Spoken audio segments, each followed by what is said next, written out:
Hello, friends of the interwebs. My name is Pi Jirsa, co-founder of Lin and Jirsa Photography and SLR Lounge.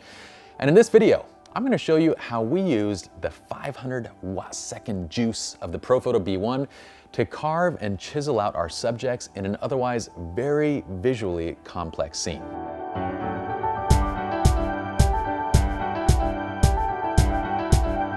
Recently, we plan to do a South Asian stylized wedding shoot in partnership with several other vendors, including Terranea. They are a local hotel, resort, and property, very beautiful in Southern California. Now, for every one of the vendors, we asked what their specific goals were. And for Terranea, they wanted one specific hero shot that would show off the Barat in the Terranea backdrop. And the Barat, spelled B-A-R-A-A-T, is actually the groom's processional.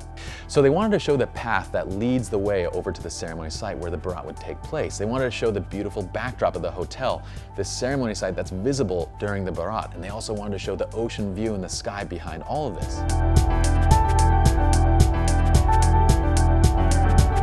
The only issue was this wasn't an actual Barat, meaning we didn't have the entire groom's processional to be charging along with the groom and to set up this entire scene. So it didn't make sense for us to put the groom up on the elephant by himself on this pathway. So we thought what might make more visual sense was to basically say that this is a couple's photograph and put the bride up on the groom with him. So that way it's the two of them. And it would make sense basically why they would want a shot with just the elephant, the property, and everything by themselves. The problem that we ran into was basically I was shooting on my 5D Mark III along with a 17-40 lens.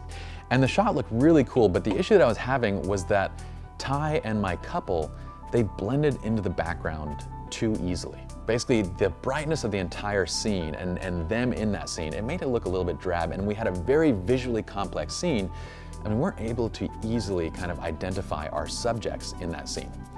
So we had several options. Now, because I was on a ladder, our typical option of lighting up close and compositing, where we take two shots and then remove the light from one shot and then composite everything in, it wasn't really that easy to do because I was hand-holding from on top of a ladder and we didn't have a 20-foot tripod that could reach me. So instead, we opted for more power. We really could benefit from the B1 right now. We need the extra power. And we got the Profoto all the way over to the edge of the left side of the scene. So it's just barely framed out of the camera on the left side. It's okay, can you step back right there? And then make sure it's pointed just towards them. So what you could do is go back a little bit further, okay? So you're, look at me, go towards the grass.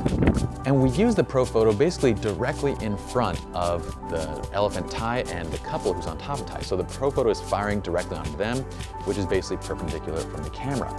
And the whole point of that angle was to create this edge light that kind of chiseled out our subject just a little bit from this very bright and kind of dynamic scene. Firing at 1/1 power, we got this final image, which looked fantastic.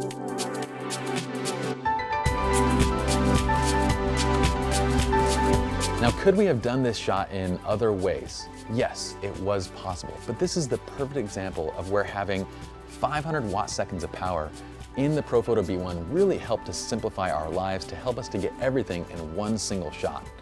So this image, along with all the other images we captured throughout the day, helped each of our vendors to create a beautiful showcase of their work during a South Asian wedding.